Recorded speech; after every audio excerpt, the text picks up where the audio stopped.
Good morning, good afternoon, good evening, and remember, Context is Everything Media Network founder and CEO John Michael is reading a textbook, cover to cover. Now, in reading this textbook, I've been trying to set some context every day by reading the synopsis of yesterday. I'm going to give you a brief teaser here of yesterday's reading and a link.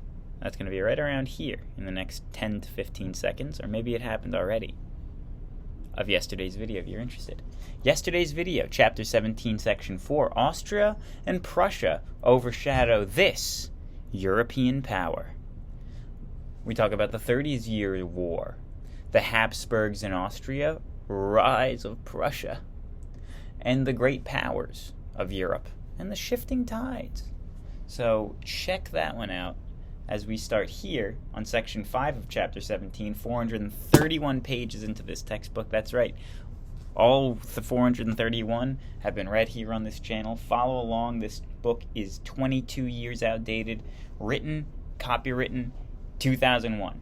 Okay, Chapter 17, Section 5. Here we are. Absolute monarchy in Russia. Setting the scene. Along the Dutch waterfront, curious observers noticed Peter Michailov. Peter Michailov was no ordinary man. For one thing, he stood almost 7 feet tall. He had a booming laugh, but also a furious temper. By day, he dressed in shabby clothes and worked at a shipyard as a carpenter. At night, he was entertained by royalty. For Peter Michailov was none other than Peter the Great, Czar of Russia. Carpenter. His mission was to learn all that he could and more. His mission was to learn all he could about more advanced nations in Western Europe. In the early 1600s, Russia was still a medieval state, untouched by Renaissance and Reformation, and largely isolated from Western Europe. As you have read, time of troubles had plunged the state into a period of disorder and foreign invasions. The reign of the first Romanov Tsar in 1613 restored the measure of order. Not until 1682, however, did a Tsar emerge who was strong enough to reign the absolute powers of the earlier Tsars. Peter the Great pushed Russia on the road to become a great modern power. Peter the Great. New heading. Peter was just 10 years old when he came to the throne, did not take control of the government until 1689. Though he was well educated, the young Tsar was immensely curious. He spent hours in the German Quarter, the Moscow suburb where many Dutch, Scottish, English, and other foreign artisans and soldiers lived. There, he heard of the advanced technologies that was helping Western Europe monarchs forge powerful empires. Journey to the West. In 1697, Peter set out to study Western technology for himself. He spent hours walking the streets of European cities, noting the manners and homes of people. He visited factories and art galleries, learned anatomy from the doctor, and even had a dentist teach him how to pull teeth. In England, Peter was impressed by Parliament. "It is good," he said, "to hear subjects speaking truthfully and openly to the king." Returning to Russia, Peter brought along a group of technical experts, teachers, and soldiers he had recruited in the West. He then embarked on a policy of westernization, that is, the adoption of Western ideas, technology, and culture. but persuading fellow Russians to change their way of life proved difficult. To impose his will, Peter became the most autocratic of Europe's absolute monarchs. Autocrat and reformer. At home, Peter pursued several related goals. He wanted to strengthen the military, expand Russian borders, and centralize royal power. To achieve his ends, he brought all Russian institutions under his control, including the Russian Orthodox Church. He forced the haughty boyars, or landowning nobles, to serve in the state in civilian or military jobs.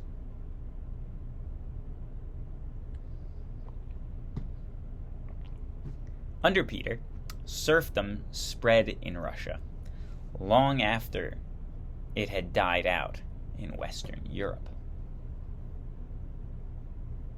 By tying peasants to land given to nobles, he ensured that nobles could serve the state. Further, he forced some serfs to become soldiers or labor on the roads, canals, or in other government projects. Using autocratic methods, Peter pushed through social and economic reforms. He imported Western technology, improved education, simplified the Russian alphabet, and set up academies for study of mathematics, science, and engineering. To pay for his sweeping reforms, Peter adopted mercantilistic policies, such as encouraging exports. He improved the waterways and canals, developed mining and textile manufacturing, and backed new trading companies. Some changes had a symbolic meaning. As you read, after returning from the West, Peter insisted that boyars shave their beards. He also forced them to replace old-fashioned robes with Western European clothes. To end the practice of secluding upper-class women in separate quarters, he held grand parties in which women and men were expected to dance together. Russian nobles resisted this radical mixing of sexes in public. Peter had no mercy for any who resisted the new order. When elite palace guards revolted, he had over 1,000 of the rebels tortured and executed. As an example of his power, he left their rotting corpses outside the palace walls for months. Yikes. Expansion under Peter. This guy doesn't seem like a good man. Expansion under Peter. From his earliest days as czar, Peter worked to build Russia's military power. He created the largest standing army in Europe and set out to extend Russia's borders to the west and to the south.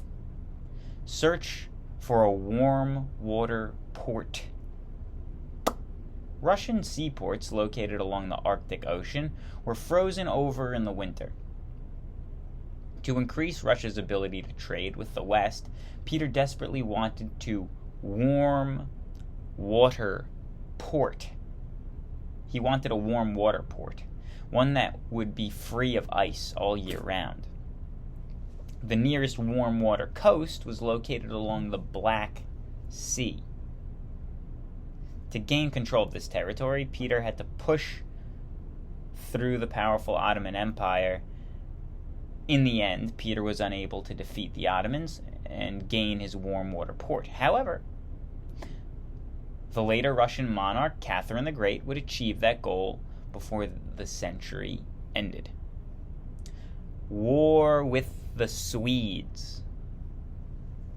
In 1700, Peter began a long war against the Kingdom of Sweden. At the time, Sweden dominated the Baltic region.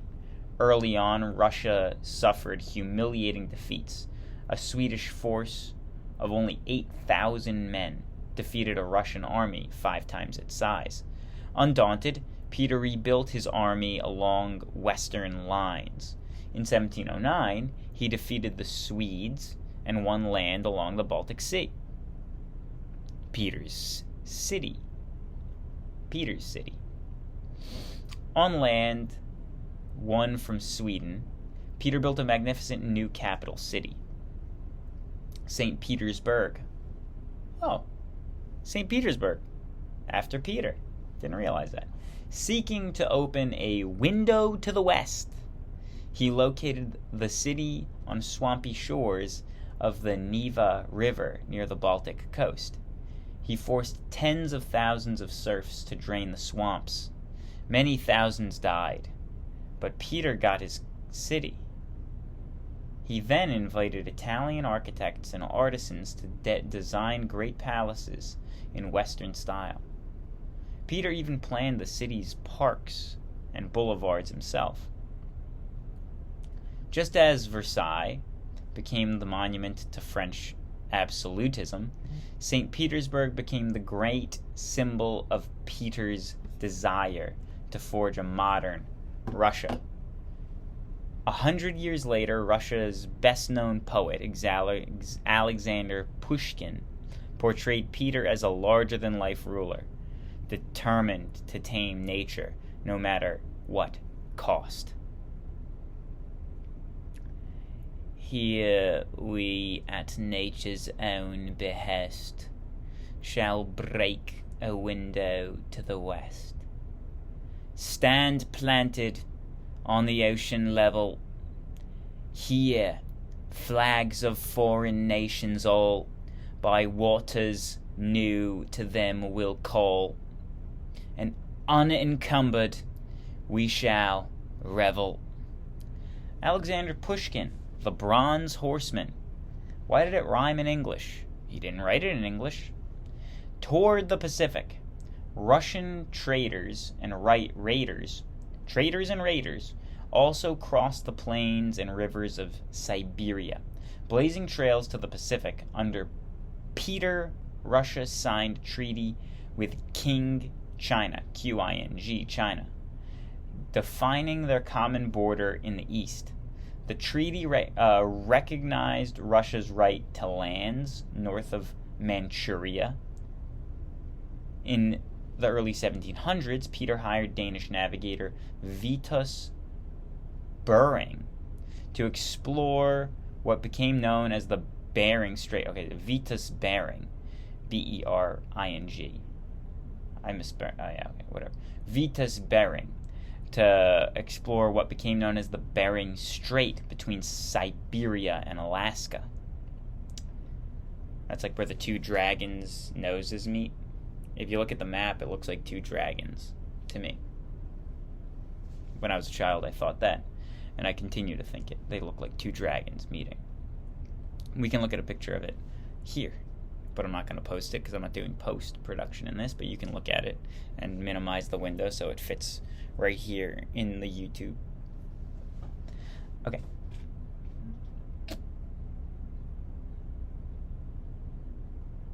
Russian pioneers crossed into Alaska and migrated as far south as California.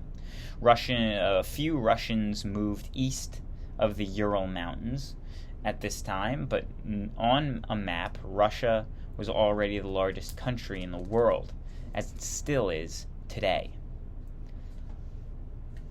Legacy of Peter the Great. When Peter died in 1725, he left behind a mixed legacy. He had expanded Russian territory, gained ports on the Baltic Sea, and created a mighty army. He also had ended Russia's long period of isolation from the 1700s on.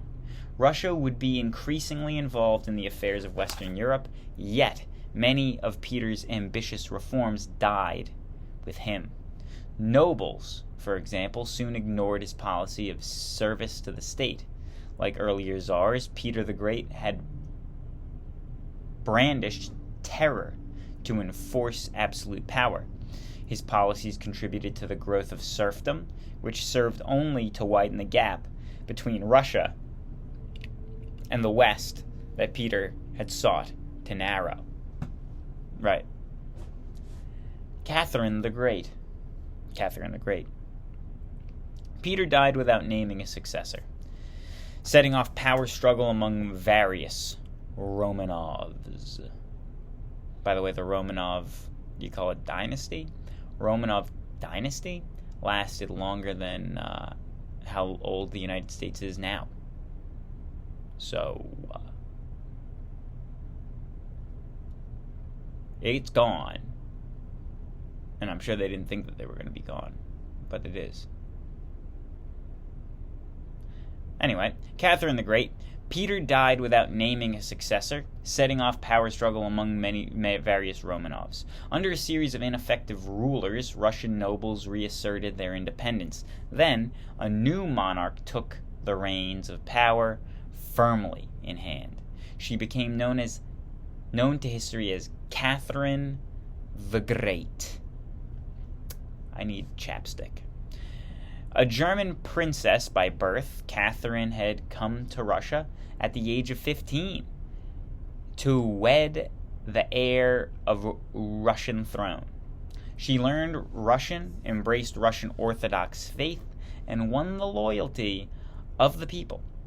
In 1762, her mentally unstable husband, Tsar Peter III, was murdered by a group of Russian army officers.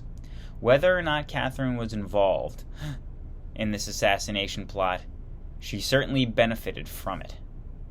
With the support of the military, she ascended the Russian throne herself. An efficient ruler, Catherine proved to be an efficient, energetic empress.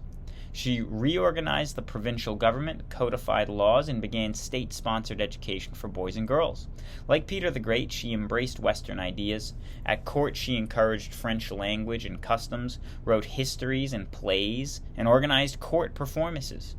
She, as you will read in the next chapter, she was also a serious student of French thinkers, who led the intellectual movement known as the Enlightenment. A ruthless absolute monarch.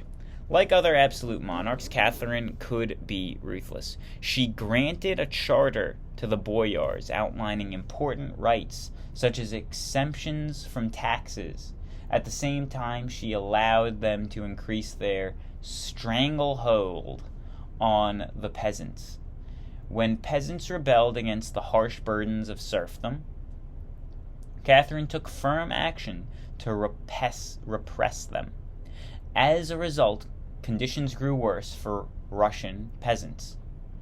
Under Catherine, even more peasants were forced into serfdom. Like Peter the Great, Catherine was determined to expand Russia's borders.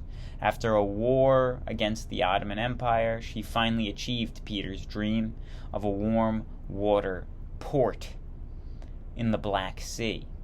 She also took steps to seize territory from neighboring Poland. Partition of Poland. As you have read, Poland had once been a great European power. However, Polish rulers were unable to centralize their power or diminish the influence of Polish nobility. The divided Polish government was ill prepared to stand up to the increasing might of its neighbors, Russia, Prussia, and Austria. In the 1770s, Catherine the Great, Frederick the Great, and Emperor Joseph II of Austria hungrily eyed Poland. To avoid fighting one another, the three monarchs agreed to partition up or divide Poland. At the first partition in 1772, Catherine took part of eastern Poland, where many Russians and Ukrainians lived. Frederick and Joseph nibbled at Polish territory from the west. Poland was partitioned again in 1793 and a third time in 1795. By the time Austria, Prussia, and Russia had taken their final slices, the independent Kingdom of Poland had vanished from the map. Not until 1919 would a free Polish state reappear. That's the end of World War I. Looking ahead, by the mid-1700s, absolute monarchs ruled 4 of the 5 leading powers in Europe. Britain, with its strong parliament, was the only exception. As these 5 nations competed with one another, they often ended up fighting to maintain the balance of power.